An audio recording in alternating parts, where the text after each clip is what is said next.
Over the last few decades, trillions of dollars have been poured into foreign aid, yet poverty remains a persistent problem. Despite the billions sent to developing countries each year, around 692 million people still live below the poverty line. Worse still, the progress we've seen in reducing poverty has slowed down significantly in recent years. So, why hasn't foreign aid solved poverty as it was supposed to? The answer may surprise you.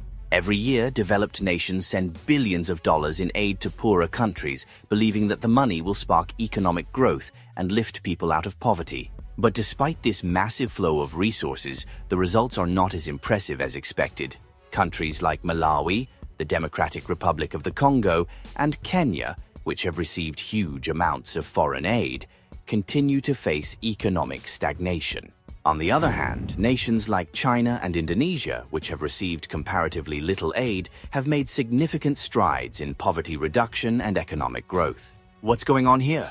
The truth is, foreign aid, in its current form, is not the game changer it was once promised to be. In fact, it may even be making things worse. Instead of helping countries break free from poverty, foreign aid has often trapped them in a cycle of dependency, discouraging self-sufficiency and stifling local industries. The concept behind foreign aid is simple. Rich countries send funds to poor countries to help them develop and grow. But in practice, it's not working as planned. The problem lies in the fact that foreign aid often creates a reliance on external support, rather than encouraging nations to develop their own resources. It's like giving someone food every day without teaching them how to grow their own crops. The cycle of dependency continues, and when the aid stops, these countries are left with little to rely on but more handouts. Foreign aid has too often replaced local industries instead of fostering them.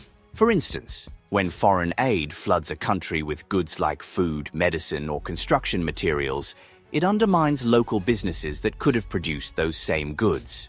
The market is flooded with free or heavily subsidized products, and local businesses are driven out of competition. In some cases, foreign aid has even had a direct negative impact on local economies. Consider the example of Africa's apparel industry, where the influx of second-hand clothes from wealthy nations has severely harmed the local textile sector. Research shows that this influx of free clothes explains half of the decline in Africa's local clothing industry from 1981 to 2000. While donations may seem like a good idea in the short term, they've made it harder for local manufacturers to grow and create jobs. Instead of boosting domestic industries, aid has replaced them. Moreover, foreign aid often fails to build local capacity. Many aid projects rely on foreign workers and contractors rather than empowering the local workforce. For example, Chinese companies involved in infrastructure projects in Africa tend to bring their own workers and technical experts, leaving local workers with little opportunity to learn new skills. When these projects are finished, the foreign workers leave, and the local labor force is left without the necessary expertise to maintain or expand on the projects. This creates a vicious cycle of dependence on foreign expertise and capital, rather than fostering local knowledge and capabilities. Then, there's the issue of corruption. In many aid-dependent countries, foreign aid funds are siphoned off by corrupt officials, failing to reach the people who need it most. While corruption is a real problem, it's not always as widespread as some critics claim. A 2020 World Bank study found that while foreign aid can coincide with increases in illicit deposits in offshore banks, the leakage was relatively small, only about 7.5%.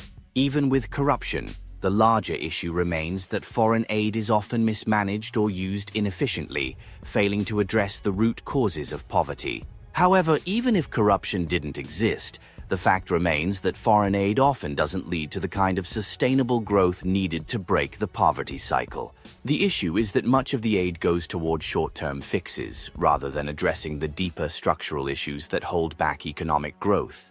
Infrastructure may be built, but without strong local industries, skilled workers, or sound governance, these projects won't lead to lasting development. So why does foreign aid keep failing? One reason is that it's often delivered in a way that bypasses local governments and organizations. Instead of funding local efforts, foreign aid is often funneled through large international organizations or foreign contractors, many of which take a large cut of the funds for themselves.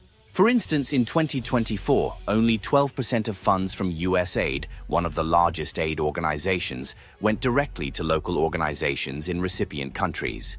The rest went to large contractors based in donor countries. This creates a disconnect between the donors and the people they're trying to help. Local organizations, which may have a better understanding of the issues on the ground, are often left out of the decision-making process, and the funds end up being spent inefficiently. This top-down approach creates another problem. Foreign aid often doesn't align with the needs of the local population. Large contractors and international organizations may have good intentions, but they often don't understand the local context. As a result, aid projects can be misaligned with the actual needs of the population, wasting time and money on initiatives that don't have the intended impact. For example, if a country is in need of agricultural development, sending them medical supplies may not be the most effective use of resources. There are, however, some examples of foreign aid working effectively. Programs like Brazil's Bolsa Familia and Mexico's Oportunidades, which provide cash transfers to families in exchange for school and healthcare attendance, have been successful in reducing poverty. These cash transfers allow recipients to make decisions based on their own needs and invest in what will improve their lives, whether that's food, education, or healthcare. But even these programs have limitations. Once the cash transfers end, the benefits often fade. Without a long-term strategy for development, these transfers do little to change the underlying structures of poverty. The real solution to poverty lies not in giving more aid, but in changing how aid is delivered. Instead of sending products or expertise from donor countries, aid should focus on building local industries, improving governance, and fostering self-sufficiency. Foreign aid should empower local communities to take control of their own development, rather than making them reliant on external assistance. To achieve this, we need to shift from a model of aid dependency to a model of sustainable growth. This shift won't be easy, and it won't happen overnight.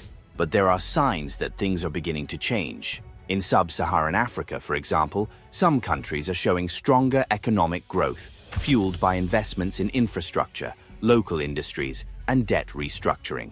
These countries are proving that with the right approach, development aid can be a tool for growth rather than a crutch for dependency.